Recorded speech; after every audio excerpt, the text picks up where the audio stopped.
So everybody, welcome to another Swing Time edition of our video call series, and I'm very, very happy to welcome Alex Belt to the show. Alex, how you doing, my friend? I'm very well, thank you, Ian. How are you? Yeah, all right. Yeah, locked in the loft, mate. It looks like you are too. You're sat up high there. I am, yeah. I'm actually, well, I live in Bridlington, but for this this lockdown period, I'm actually staying at my mum and dad's house with my girlfriend. They've got a bit more land, you see, so at least I can get, I don't know, a bit of chipping in the back garden done and stuff like that. So, and luckily, they've got a bit of a gym here as well, so it makes life a little bit easier because it's a little bit smaller where I live. Very nice. So Bridlington, of course, by the sea, but you're getting a few nice walks in. Oh, it's perfect. Yeah, I'm 200 yards away from the cliffs. Technically, it's Flamborough, which is just like 3 miles away from Bridge. But yeah, it's the scenery is absolutely gorgeous, and with the weather being so good, it's been perfect to go on runs and take the dog and stuff. I'm jealous, mate. I'm jealous, Alex. Not fair. Look, Alex, let's talk golf. That's what we're here to do. So what I want to know, Alex, is how did you get into golf originally? How old were you when you first swung a club? I think I was probably around 11 or 12. I have vague memories of me pestering my dad to take me to golf, and he had a set of golf clubs in the garage, but they were left-handed, so obviously instinctively it never felt right from the off. But he eventually took me to the driving range, and it kind of just progressed from there, really. And but I was always into football at the time, so golf was very, very secondary, even right up to the age of 18. I was at Hull City as a youngster. And yeah, I played for like the East Riding and all that sort of stuff. And unfortunately, I never got my my YT scholarship at Hull, and I had to obviously keep a bit of a backburner with the football. But then, thankfully, I was half decent at golf, and I was approached by the golf club to work there, and they would actually fund my my PGA fees. So it was completely out of the blue. It was something that was completely unplanned. But then I just I rolled with it because at that point, education, I'd kind of lost interest in that, and I was a little bit stuck on where to go. And I think they must have thought maybe I had a little bit of talent, and I might be all right to work at the golf club. So that's what I did for 3 years. I was going to say, actually, Alex, Hull City probably could have done with you this season. Definitely. So which golf club are you attached to now, then, Alex? Which was the golf club that helped put you through your PGA? That was Bridlington Links. That's just a mile away from where I am at the moment. But yeah, I've been attached to a couple of different places, predominantly Sneinton Driving Range. They sponsored me for a number of years. But yeah, I don't really feel like I've got an actual home golf club at the moment. But I have entered the world of doing a little bit of teaching down at the other golf club in Bridlington. So that's been quite productive so far, and it's new for me as that world. But I did my PGA when I was 18, so I've been qualified ever since. I've had a team of people around me, so I've got good insight, and I actually quite enjoy it. I didn't think I would, but I really do helping people progress with their own game. That's really good to hear. It sounds like you've had a lot of support in your career as well. So how easy was it then to sort of, well, let's talk the PGA qualification. First of all, how long does it take to become a qualified PGA professional? I still think it took 3 years. It took 3 years then, but I'm assuming it's still a 3-year course that they do now. Yeah. I mean, I've been qualified for 12 or 13 years. I've lost count. But that was, I was never that academic at school. And it was a bit of a tough task was that going through like the academic side of the PGA. So it's not just about playing golf. You've got to like go into the business side of it, the equipment technology, which I'm terrible at. I still am. I still don't even. Although I do re-grip my own clubs, I don't like anybody else re-gripping my grips, because otherwise, what feels straight to them isn't for me, because I have the grips with a reminder on, you see. But anything other than putting grips on, I am absolutely terrible. But there are other aspects to doing the PGA qualification that you don't take into consideration. So it's definitely not about playing golf. In fact, I would probably say the least of it is playing golf. It's about how to deal with the public and run a pro shop and all those sort of things, which I'm really not interested in, to be honest. I think the only module that I actually enjoyed was the psychology side of it. And that got the ball rolling in that department, which I've had a psychologist for 10, 11 years, and the other guys that I work with, they're all highly in tune with the psychology and the relationship between that and the physical aspect of playing golf. So so you want to be playing golf. That's what you want to be doing, Alex. Yeah. Yeah, basically. Yeah. Well, I'll be screwed because I can't do anything else. Well, if Hull end up getting relegated, you could go play for them. Oh, no. I got rejected once. I'm not going back. So, look, Alex, let's talk playing golf then. If that's what you love to do the most, you must have played a fair few courses in your career so far. Is there a particular course that you could play over and over and over again? Where is your favourite golf course? I've been asked that quite a few times, and it's always the same answer. I've absolutely no idea. And yes, fortunate enough to play lots of good courses around the world. I played on the China Tour for a couple of years. I only came back from that last year. There was 2 tours out there, and they've got some stunning courses. Scenery is spectacular. But yeah, I think for me, I don't really have one, and that's a really crap answer. But yeah, it's honest, no, Alex. That's all we want. We want honesty. Yeah, that's all we want. Yeah, I'm not that bothered. As long as I'm able to swing a club and get it in the hole, and the greens are all right, I ain't bothered. So let me flip it the other way then. Which course have you shot your lowest ever round at, and what was it? Oh bloody hell! It was 9 under, but I can't actually think about where it was. I think I shot 8 under quite a few times, and I got to 9. I had a putt to go. I think I had a putt to go 10 under at a course in China, and that was on the 18th, and I 3-whacked it. So I got greedy. So there was a psychology lesson in itself. Yeah. But yeah, so the answer to your question is I'm struggling to even remember. No, it was definitely 9 under, but I can't remember where it was. I'll have to get back to you on that one. No worries. I'll hold you to that one. We'll put it in the comments. So, Alex, when did you turn professional then and start to really make a go of this? Well, as I said, I did my PGA training from 18. That took me to obviously like 21, and then after I finished that qualification, because you've got to do X amount of hours in the shop and working within the industry, and you have to have someone overseeing you, which was a professional called Steve Raybould at the time. He was great to me, and the owner of the golf club was also fantastic. Hence, he was paying my PGA fees, which I was very, very lucky to have at the time. So if Phil Hancock's watching this, I appreciate that. But yeah. It was ever since I was in like 6 months in thinking I don't really like any of these modules apart from playing, so I'm going to have to kind of like get it done and then go venture out, and that's exactly what I've done, and I've done that ever since. I'm 34 now. So where do you want to get to? I know it might sound like a bit of a silly question. Yeah. Are you going for the European tour? Are we going across the pond one day? What's the plan for you? I think the reality of it is when you get to a certain age and you've played on quite a lot of tours around the world, like as I said before, like China, and they have lots of co-sanctioned events with Asia. I've always kind of like played in the PGA stuff locally, which I've always enjoyed in the summer because I don't think there's anywhere better to play when the sun's shining in England and you're on a lovely course. That's enough for me at the moment. But with aspirations to still play on the European tour, yeah, that's definitely up there. But it's there is like a reality check that you have to have at a certain point, and I'm in no desperate need to to acquire it. It's not going to be like the be all and end all if I do or if I don't. As long as I'm kind of like enjoying the process that I go through, because it's the challenging aspect of challenging yourself, not so much challenging everyone else. Yes, obviously the rewards are fantastic on the European tour, but it's such a small margin. In order to get on there's no point putting all your eggs in one basket, because I think you'll probably be disappointed in the end. So as long as I keep on trying and developing at the rate I want, I feel like, yeah, that's obviously still the goal. So how did you end up in China then? How did you end up on a China tour?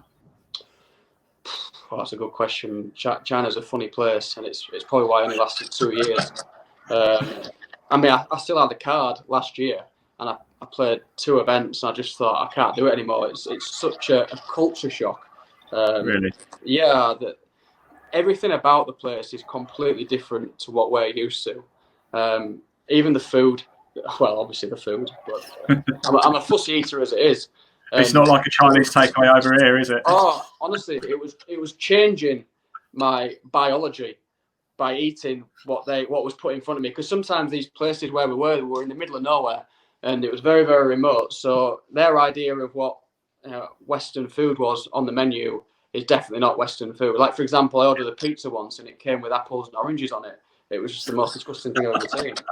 And so that was like the example. I didn't eat very well that week. And honestly, every other week I'd be losing a notch on my belt. And it started to grind on me after a period of time. And I just, enough's enough. So I thought I'd come home. Going back to mum and dad. No, I'm only joking. Did you get an invite then to get out there? How did you earn a card to get out there?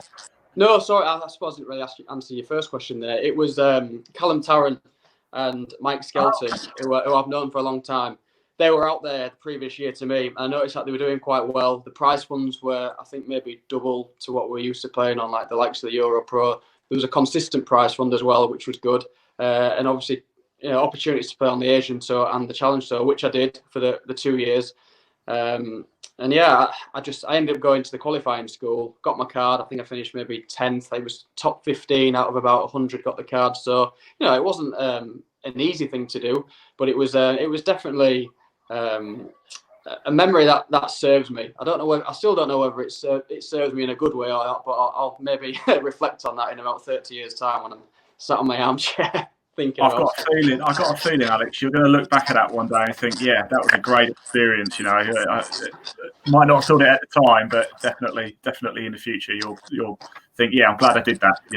I think so. Yeah, I think ultimately it was a learning curve in different ways, and probably ways that I haven't experienced yet. So, Alex, what we also like to do on these calls is have a little bit of a laugh at your expense. I do apologise in advance, but we do really want to know what's been the most embarrassing moment for you? Have you stood on the first tee and absolutely shanked it into the trees or something in front of a whole gallery of fans? What's been the most embarrassing moment for you? No, but with you just sort of saying that brings me to thoughts and feelings that I had when I played at Wentworth in the 2015 BMW PGA. And I actually got drawn with the overall winner Bayo Nang. And I was there. I remember. Oh yeah, yeah. Well, I played with him the first 2 days, and I remember thinking I was always like prepping towards my tee shot because the information that I'd got from the lads who'd played it in that before, they were like, oh, the walk to the first tee is so nerve wracking, and this guy, I've forgotten his name now, but he was telling me how he couldn't put the tee peg in the ground and he was shaking that much. And that kind of planted a seed with me thinking, oh no, what if I'm acting the same as he does? And then I miss the ball. I could be like the first person in the history of the BMW to miss the ball in the first hole. So all these like horrible thoughts infiltrated my system. But thankfully I absolutely smoked it. So that was all right. But I would say that the most embarrassing thing and the most frustrating thing for me was flying all the way to China to play an event. And the 2 tours had different rules. One tour allowed you to use the Bushnells and the other tour didn't. Right, and yeah. I hadn't played on the tour we had about 5 weeks off. I think throughout the summer period, which was perfect for here because I'd come back and play in the PGA events. I couldn't remember which tour it was which allowed the Bushnells. So I asked the guy on the first tee. Obviously, he didn't speak a word, but I pointed at the Bushnell and he was just like, yeah, nodded. And then I thought, I'm not convinced there. And even on the first hole, I looked across after the first tee shot to the guy in the fairway. He was Chinese as well, pointed to the Bushnell again. And he's like, yeah. 6 holes later, he's looked at me and like, what are you using your Bushnell for? I'm like, oh, no. I know what's coming here. So got the referee out, and that was a long way to go to get DQ'd after 7 holes. Oh, you're kidding. The course was so tough. It was one of the toughest that we'd ever played. And we played a co-sanctioned Asian Tour event there the year before. And I think like 12, 13 over was the cut. It was that hard. It was, to be honest, it was stupid. I mean, you missed the fairway by 2 yards and it was just a goner. And there was certain holes where people were taking like 15s on and it was just... But I was doing all right as well, which was the more frustrating thing. I thought, I've got through the hard section. and then that, and I just... something was telling me inside, even when I was using it, third, fourth, fifth hole, I was thinking just something not right. And that, maybe the lesson there is to try and maybe like act on your intuition when something's saying to you, there's something not quite right. Maybe listen to your gut feeling a little bit more. So yeah, hey, look, you live and learn, don't you, Alex? That's and it makes for a good story for us. Well, I'm pleased it was a good story for you. Right, so let's get back to a bit more positivity, shall we? Yeah. Everybody loves to know what the pros have in their bag, what they play. So can we do that with you now, Alex? Can we go through your bag top to bottom? Let's start with driver. What do you play? What have I got at the moment? My bag is ancient, honestly, because I'll tell you the reason why. I'm an absolute nightmare. The only time I ever change something is if A, the grooves are completely shot, or the driver head cracks or something like that. That is the only time. And I hate the process of changing. And a lot of people love it. And I can't quite get my head around why people love chopping and changing. Because if something works and you've almost like you've got a resonance with it, it's kind of like an extension of you. So these like young lads and stuff who are chopping and changing every 5 minutes, I just think, wow, you've just got no funny you say that, Alex. I spoke to Torrin Matthews earlier, and he's still got a tailor-made M1 fairway wood that he still uses. He says he won't be replacing that.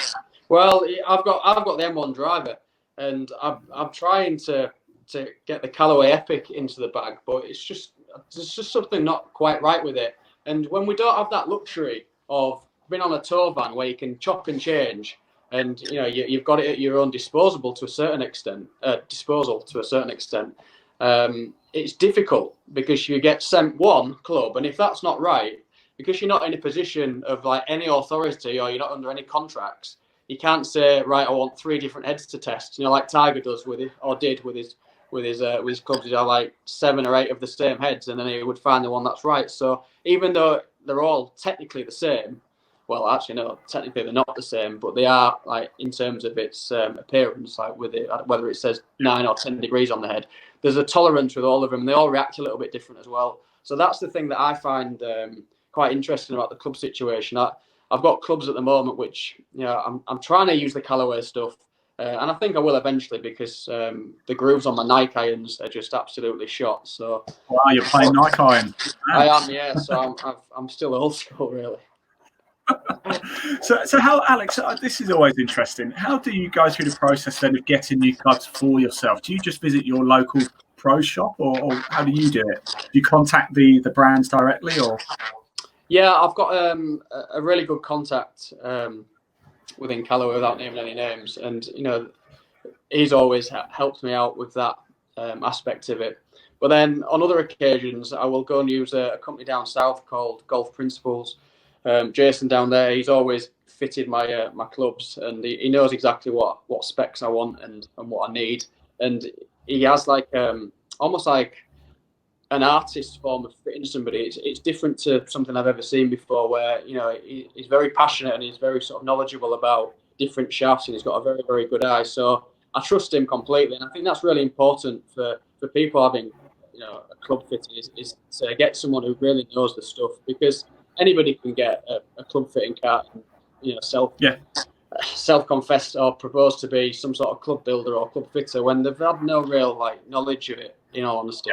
And that's it's a bit of a fake in the market, to be honest, in my opinion. And that's why I need to go to the extreme measures of going 5 hours away to get my clubs fitted. And if there's ever a problem, we can always do it via mail, and I trust him wholeheartedly, which is a big thing. Like a bit like with lessons, you've got to have somebody who you trust and who you can have that relationship with, rather than having all these different opinions, because ultimately those opinions can start messing with your head. You know what, you hit the nail on the head. I always find that in business and everything you do, you can have something that's perfect, but if you give it out to 4 or 5 people, everybody feels like they have to just offer something. So they'll almost say something just for the sake of saying something, and then it gets into your head and you're like, oh, am I doing this right? And I imagine it's very much the same in coaching. If you go to multiple people, they'll all say something different, which will completely mess with your head.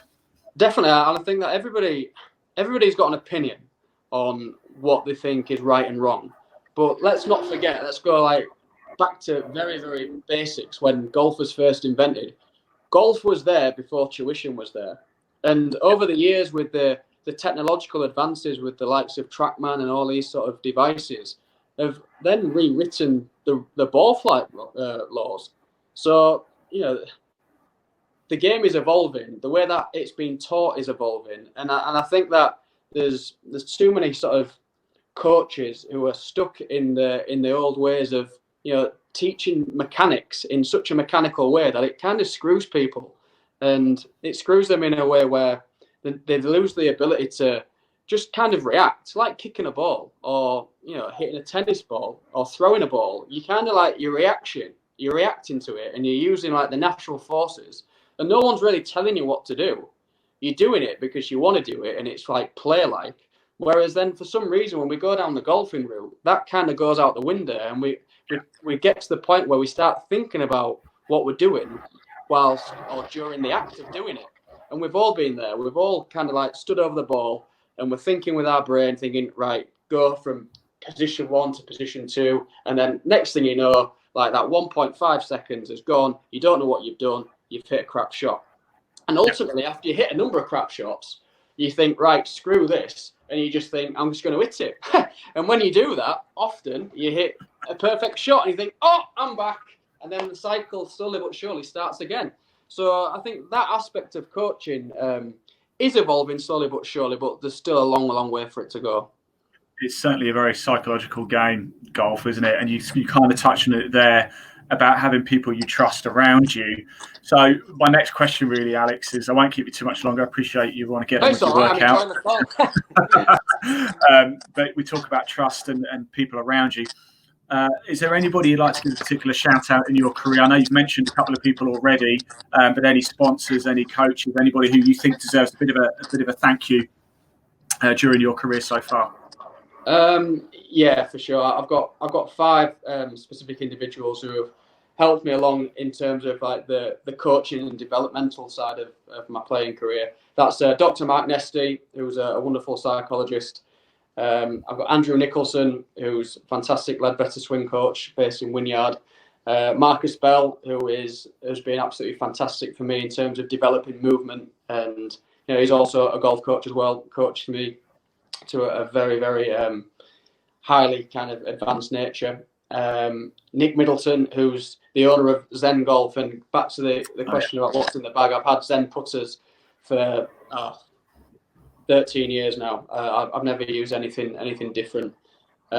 He's been my putting coach, and I've got a lady down south called Jit Rameh, and she's almost like the holistic approach that I try and take to golf. She aids that, so she's been very, very pivotal in that developmental side.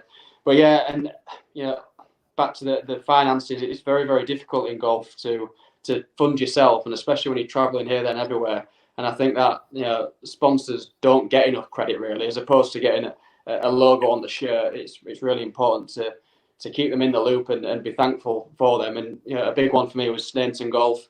I've had a local estate agent, my dad as well. They've all helped me out in abundance. So yeah, I'm very, very, very thankful for all those people who have helped me. And the ones who I haven't mentioned, they definitely know who they are. So thank you to all those guys.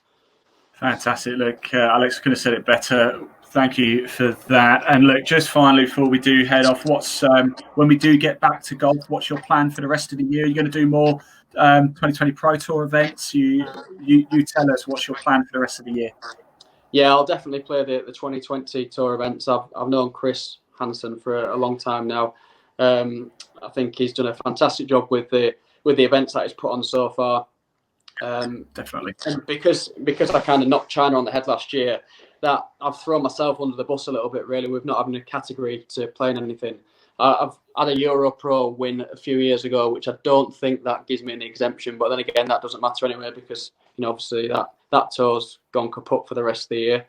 Yeah. Which is quite strange. I don't know whether they'll actually play any events or not, but thankfully, because of I'm a PGA professional, I can play in all the tournaments there. So that's definitely the strong thing that I've got about having that qualification, is that I can play in those events and get back to Wentworth and not be like a shitting, shaking dog on the first tee when it comes to putting the tee peg. Well, Alex, I go to Wentworth every year, so if I see you there, we'll have a pint after you're around, or maybe a protein shake. Yeah, hopefully I'll be able to play the 3rd and 4th round this time. Yeah. Look, Alex Bell, thank you so much for your time. It's been a real pleasure. I've really enjoyed this chat. Stay safe, won't you, mate? Yeah, you too. Thanks a lot, Ian.